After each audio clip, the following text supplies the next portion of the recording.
बिस्मिल्लाहिर्रहमानिर्रहीम अस्सलाम वालेकुम। और जो सितंबर का मंथ है इसमें हमारे बहुत सारे सुकुलेंट्स होते हैं, जैसे वर्थियाज, एलोज और सेंसिवेरियाज। तो बहुत सारे जो प्लांट्स होते हैं उनके बेबीज भी आ रहे होते हैं और इनकी जो होते हैं प्रोपगेशन हो चुकी होती है। और बहुत अच्छा सा मौसम होता है सितंबर का मंथ। जो नॉर्मल टेम्परेचर होता है, ना तो बहुत ज़्यादा सर्दी होती है और ना ही बहुत ज़्यादा गर्मी होती है। तो इस मौसम में जब दिन में गर्मी होती है और रात में ठंडक हो जाती है, तो इसको हम कहते हैं एक बहुत अच्छा सा मौसम। जब जिसकी रातें ठंडी होना शुरू हो जाती हैं, अगर गर्मी सारा दिन रहती है लेकिन रात को ठंडक होती है और ठंडी हवा चलती है, तो ये बहुत अच्छा सा मौसम होता है। इसमें हम सीड्स भी लगा सकते हैं और कटिंग्स भी लगा सकते हैं, और जो सकुलेंट्स होते हैं उनकी भी हम केयर कर सकते हैं। इस मौसम में जिनको खाद देनी होती है उनको हम खाद देते हैं। और ये है सेंसिवेरिया क्रोकोडाइल रॉक वेरिगाटा। और इसका एक बेबी हमने सेपरेटली लगाया था, बाकी तो मदर प्लांट्स के साथ ही थे। तो अब ये थोड़ा सा और बिग हो चुका है, तो इसको हम इसकी गोडी करेंगे। तकरीबन 6 मंथ पहले इसको सेपरेट किया था मदर प्लांट से, तो अब ये अच्छा ग्रो कर रहा है। इसको हम खाद डालेंगे। ये ऑल पर्पस खाद है। ऑल पर्पस खाद में तमाम ही न्यूट्रिएंट्स होते हैं और ये बनी बनाई खाद होती है जो कि बाज़ार से हमें मिलती है। ये फुली डिकम्पोस्ट होती है और ये कच्ची खाद नहीं होती है। और सकुलेंट्स में कभी भी कच्ची खाद का इस्तेमाल नहीं करते हैं। इसको हमने जो अच्छी तरह डिकम्पोस्ट हुई हो खाद वो देते हैं, और इसको हम सॉइल में भी मिक्स कर सकते हैं। ये एलो मैकुलाटा और इसको सेपोनेरिया और ज़िब्रा प्लांट और सोप एलो भी और भी नेम्स हैं इसके। तो इसके जो बेबीज गल सड़ रहे थे जिनको हमने सेपरेट किया था, वो वीडियो भी मेरी मौजूद है। तो अब ये अच्छी तरह वेल ग्रो कर रहे हैं, लेकिन इस पे स्पाइडर माइट्स और मिली बग्स वगैरह जो लग जाते हैं, क्योंकि ये ड्रॉट टॉलरेंट होते हैं। इनको ज़्यादा पानी नहीं दिया जाता, जिसकी वजह से यहाँ पे जो मकड़ियाँ वगैरह रहना शुरू हो जाती हैं और इन पे स्पाइडर माइट्स भी लग जाते हैं। उनको भी हम साफ़ करेंगे। अब ये वेल रूटेड प्लांट है, इसकी रूट्स अब ये ग्रो होना शुरू हो चुका है और इसकी रूट्स बन गई हैं। तो अब हम इसकी गोडी करेंगे और इसको हम खाद देंगे। लेकिन अगर ये ना चल रहा हो और इसकी रूट्स अभी ना बनी हो, तो फिर हम इसको खाद बिल्कुल नहीं देंगे। अब ये ग्रो कर रहा है तो इसको हम खाद देंगे और फिर वाटरिंग साथ ही कर देंगे। अगर तो सॉइल वेट है फिर हम इनकी वाटरिंग अभी नहीं करेंगे। अगर सॉइल ड्राई है तो फिर वाटरिंग कर देंगे। बाज़ का तो ऊपर से सॉइल ड्राई लग रही होती है, लेकिन वो अंदर से जो मॉइस्ट होती है और फिर इसको वाटरिंग की ज़रूरत नहीं होती है। ये है गोनी एलो के बेबीज़ और टाइगर एलो के बेबीज़। इसका जो मदर प्लांट है उसको मैंने दूसरी साइड पे रखा हुआ है। तो ये इसके बेबीज़ हैं। इस सॉइल भी ड्राई हो चुकी है और थोड़ी सी रफ़ भी लग रही है। तकरीबन 1 ईयर तो हो चुका होगा इनको सेपरेट किए हुए। तो इसकी अच्छी तरह से गोडी करेंगे और इसको भी हम खाद देंगे। ये ऑल पर्पज़ अच्छी तरह डिकम्पोस्ट खाद है। वैसे इसको गोबर की खाद भी दे सकते हैं, वर्मी कंपोस्ट भी दे सकते हैं, और जो पत्तों की खाद होती है इनके लिए बेस्ट होती है। वीड्स से बनी हुई, पत्तों से बनी हुई, ये इनके लिए बेस्ट होती हैं और जो कि सकुलेंट्स के लिए बहुत अच्छी होती हैं। गोबर की खाद से ये थोड़े से लैगी हो जाते हैं, लेकिन अगर हम इसको सूखी खाद देते हैं फिर लैगी नहीं होते हैं। अगर हम लिक्विड फर्टिलाइज़र देते हैं तो फिर वो बहुत जल्दी से असर करती है। ये हुर्थिया निगरा है। तो लिक्विड फर्टिलाइज़र में अगर हम सीवीड्स जो फर्टिलाइज़र स्लो रिलीज़ फर्टिलाइज़र होती है उसको हम पानी में मिक्स करके दें तो वो इनके लिए बेस्ट होती है। वरना तो ये बहुत लैगी से हो जाते हैं जो गोबर की खाद से।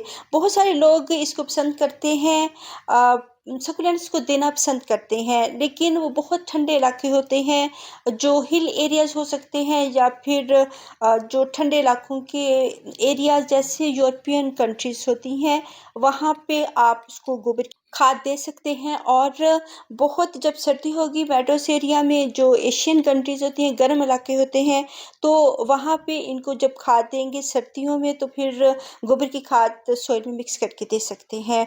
तो जो अब ये गोस्ट प्लांट है, गोस्टी है, एचेवेरिया, और इसके जो गमले भी वक्त के साथ साथ ख़राब होना शुरू हो जाते हैं, तो इन गमलों को भी चेंज करना होता है। तो अगर एक गमला हमारे पास उसमें एक ही बेबी लगा हुआ है, तो हम अभी ये छोटे हैं तो इनको हम लगा सकते हैं। इन्होंने बहुत ज़्यादा गर्मी बर्दाश्त की है, क्योंकि अगर हम इनके ऊपर अम्ब्रेला और ग्रीन नेट्स वगैरह दे देते हैं, तो फिर भी ये कह सकते हैं रोट हो जाते हैं, जैसे झुलस जाते हैं। इसको रोट होना नहीं कहेंगे, इसको कहेंगे कि वो गर्मी में झुलस जाते हैं और डाई बैक जाना शुरू हो जाते हैं, तो उनको हम शेड में रखते हैं। और अगर हिल एरिया है तो आप इसको हल्की सी लाइट में रख सकते हैं, क्योंकि वहाँ पे बहुत ज़्यादा टेम्परेचर नहीं होता, वहाँ पे 48 टेम्परेचर नहीं होता है, या 50 तक नहीं जाता है। अगर जिन इलाकों में बहुत ज़्यादा हाई टेम्परेचर हो जाता है, तो वहाँ पे हम इनको शेड में रखेंगे, और वहाँ पे वाटरिंग इतनी ज़्यादा फिर भी नहीं करेंगे। गर्मियों में एक तो वो गर्मी से प्लांट्स मर रहे होते हैं, ऊपर से अगर हम ओवर वाटरिंग कर देते हैं तो उनकी जड़ें भी ख़त्म हो जाती हैं, और वो बिल्कुल ही ख़त्म हो जाते हैं। अगर बहुत ज़्यादा गर्मी है तो उसकी गर्मी कम करें, ना कि वाटरिंग ज़्यादा करें। अगर वाटरिंग ज़्यादा हो जाएगी तो तब भी प्लांट्स ख़त्म हो जाते हैं ये जो सुकुलेंट्स होते हैं, क्योंकि इनको पानी इतना पसंद नहीं होता है, और ये ठंडे एरियाज़ के होते हैं। अगर बहुत सारी कंट्रीज़ होते हैं, जैसे ऑस्ट्रेलिया वगैरह है, और ऑस्ट्रेलिया में अगर 50 टेम्परेचर हो जाता है, बहुत हाई टेम्परेचर में चला जाता है, लेकिन उनकी रातें ठंडी होती हैं, तो उसमें सकुलेंट चल जाते हैं। जबकि एशियन जो कंट्रीज़ होती हैं, हमारी तरफ रातें भी गर्म होती हैं, जिसमें सकुलेंट सर्वाइव नहीं कर सकते हैं। तो अगर हम उनके साथ अपना कंपैरिजन करें, तो ये बिल्कुल ठीक नहीं है। वहाँ पे इसलिए सकुलेंट्स चलते हैं, ख़ासतौर पर एचेवेरिया जो होता है बहुत नाजुक होता है, बहुत हसास होता है। ये गोस्ट प्लांट में सीडम की क्रॉसिंग होती है, जिसकी वजह से ये गर्मी को बर्दाश्त कर लेता है, और ये हमारे एरिया में रह लेता है। वरना तो जितने भी एचेवेरियाज़ होते हैं बहुत हसास होते हैं, उनको इतने हाई टेम्परेचर में रखना बहुत मुश्किल काम है। और क्योंकि इसमें सीडम की क्रॉसिंग है, तो इस वजह से हम इसको, ये हमारे गर्म एरिया में बहुत गर्म हवाओं में चल जाता है, लेकिन इसको हम शेड में रखेंगे। अगर आप ठंडे इलाके के हैं तो इसको पार्शियल लाइट में रखें गर्मियों में, सर्दियों में फुल धूप में रख सकते हैं, और इनके कलर्स बहुत रेड से हो जाते हैं, बहुत खुश होते हैं, हैप्पी होते हैं सर्दियों की धूप में, और जो लाइट सी धूप हो। अब इसके जो जितने भी लीव्स सॉइल के अंदर जा रहे थे वो मैंने उतार लिए हैं, ताकि इनकी हम प्रोपगेशन कर सकें। तो जितने भी लीव्स नीचे से उतारेंगे जो कि सॉइल को टच हो रहे होते हैं, अगर हम उनको उतार लेते हैं तो इनसे हम बहुत सारे न्यू इनके बेबीज़ भी हार्वेस्ट कर लेते हैं, गेट कर लेते हैं, क्योंकि एक लीफ से 2-3 बेबीज़ भी आ जाते हैं। और ये भी थोड़े छोटे थे, जब बहुत गर्मियों में थोड़ा-सा ये बड़े हुए हैं, ये बहुत छोटे-छोटे से थे, और जो बहुत छोटे थे बेबीज़ वो तो ख़त्म हो गए, वो तो हमारे पास नहीं रहे गोस्ट प्लांट के। अब हम इनकी प्रोपगेशन करेंगे, क्योंकि अब अच्छा सा मौसम आ चुका है। बहुत ज़्यादा गर्मी वाले एरियाज़ में जब सर्दियाँ आ रही होती हैं तो फिर इनके भरने का मौसम होता है, लेकिन बहुत ज़्यादा ठंडे इलाकों में जब गर्मियाँ आ रही होती हैं तब इनके भरने का मौसम होता है। तो हर एरिया के हिसाब से हर सकुलेंट्स जो होते हैं अपने तरीके से भरते हैं, और डिफरेंट जो सकुलेंट्स होते हैं वो डिफरेंट तरीके से डिफरेंट जो मौसम होते हैं, वेदर्स होते हैं, उनको पसंद करते हैं। ज़्यादातर ये कूल एरिया को पसंद करते हैं, बहुत ज़्यादा जो माइनस टेम्परेचर होता है उसको बिल्कुल भी लाइक नहीं करते हैं, और ना ही बहुत ज़्यादा हाई टेम्परेचर को पसंद करते हैं।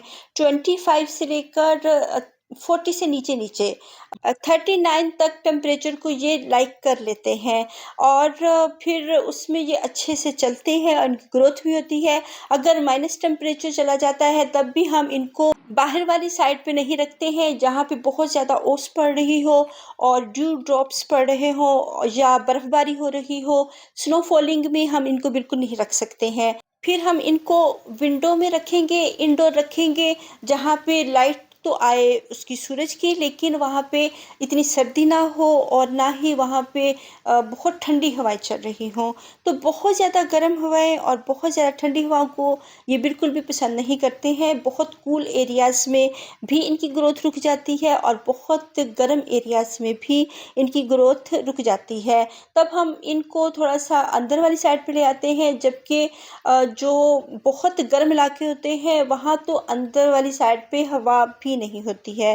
तो इंडोर हम वहाँ पे रख सकते हैं जहाँ कम से कम इनको हवा मिले। बहुत ज़्यादा इनको डार्क एरिया नहीं देंगे, वरना ये ख़राब हो सकते हैं। और इंडोर तभी रखें जब बहुत सर्दी हो, जब बर्फ़बारी हो रही हो, बहुत ज़्यादा हेलिंग जो ओले पड़ते हैं, उसमें भी इसको हम अंदर रखेंगे। ये बर्फ़ में बहुत ज़्यादा ख़राब हो जाते हैं इनके लीव्स, इसलिए इनको नॉर्मल टेम्परेचर पसंद होता है। ना तो इनको बहुत ज़्यादा सर्दी पसंद होती है और ना ही बहुत ज़्यादा इनको गर्मी पसंद होती है। और वैसे ये ठंडे एरियाज़ के होते हैं प्लांट्स, बहुत गर्मी को ये लाइक नहीं करते हैं। तो नॉर्मल टेम्परेचर इनके बढ़ने का बहुत अच्छा सा मौसम होता है, इसलिए हिल एरियाज़ में ये बहुत अच्छी तरीके से बढ़ते हैं और बहुत ज़्यादा हो जाते हैं। जबकि जो मेडोस एरिया होते हैं, जैसे मेरा एरिया है, बहुत गर्मी वाला है। और इसमें ये होता है कि प्लांट्स जब हमारे अच्छी तरह ग्रो करते हैं सर्दियों में, तो जब गर्मी आती है तो सारे ख़त्म हो चुके होते हैं और बहुत कम तादाद में ये रह जाते हैं। तो फिर से हम इनको दोबारा से प्रोपगेशन करनी पड़ती है, तो वो फिर थोड़ी सी मिकदार में हमारे पास रहते हैं। जबकि हिल एरियाज़ में इनके गुच्छे बन जाते हैं, बहुत ये बिग साइज़ में हो जाते हैं और बहुत बल्क में ये गुच्छों में बढ़ते हैं। तो इनको जब हमने फर्टिलाइज़र दे देना है, तब हम इनको वाटरिंग करेंगे। अगर तो बहुत ड्राई हैं, बहुत दिनों से थर्स्टी हैं, तो फिर इनको वाटरिंग करेंगे। अदरवाइज़ खाद देने के बाद जब तक सॉइल ड्राई नहीं होगी, इनको वाटरिंग नहीं करेंगे। तो इनका जो सकुलेंट्स का यही रूल होता है, बहुत ज़्यादा वाटरिंग से ये ख़राब हो जाते हैं, इनको नहीं चाहिए होता है और बहुत ज़्यादा गर्मी में भी ये ख़राब हो जाते हैं। एलोस और हवर्थियास की जो वैराइटीज़ होती हैं, वो फिर भी बहुत गर्मी को बर्दाश्त कर लेती हैं, जबकि हम इनके ऊपर अम्ब्रेलास वगैरह इनको थोड़ा सा कवर कर लेते हैं। लेकिन एचिवेरिया बहुत हसास प्लांट है और इनको रखना बहुत मुश्किल काम है। बहुत सारे सकुलेंट्स होते हैं जो कि बहुत हाई टेम्परेचर को बर्दाश्त नहीं करते हैं और वो फिर हमारे गार्डन में नहीं रहते हैं। और ये है हवर्थिया मकरोनाटा। और इसको भी जितने भी हवर्थियास हैं, जैसे सिम्बिफॉर्मिस, एमले, रेटुसा, ज़ेब्रा, जो हवर्थियास हैं, इन सबको ही हमने इनकी गोडी करनी है और फिर इनको वाटरिंग कर देनी है। और जिन प्लांट्स की हमने रीप्लांटिंग करनी है या रीपोटिंग करनी है, जो कि बहुत उनको पोट्स छोटे हो चुके हैं, तो फिर हम इनको न्यू पॉट्स भी देंगे और फिर इनकी सॉइल भी रीन्यू करेंगे। जिनको अभी ज़रूरत नहीं है, उनमें सिर्फ गोडी करें और उनको खाद दें और वाटरिंग कर दें। अगर जगह नहीं है इसमें गमले में, तो हम पानी में खाद डालकर तो गमले को दे सकते हैं। जैसे हम नॉर्मल वाटरिंग करते हैं, तो उसमें खाद डालकर तो हम उनको पानी भी दे सकते हैं।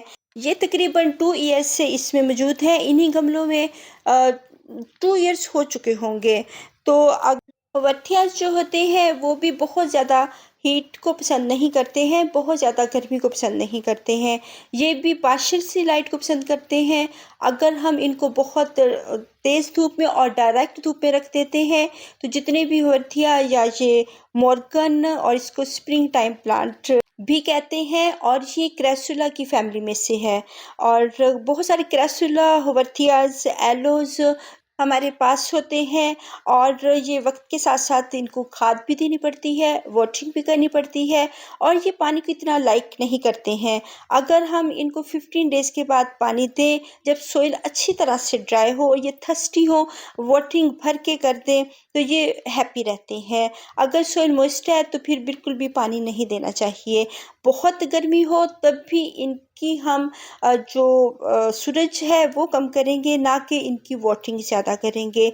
अब इनको अच्छी तरह से 2-3 मरतबा वाटरिंग करनी है, अच्छी तरह से भर के पानी देना है। और मेरा और भी बहुत सारा काम है, सितंबर के मंथ से लेकर नवंबर तक इनके बहुत सारे काम्स हैं। अल्लाह हाफ़िज़।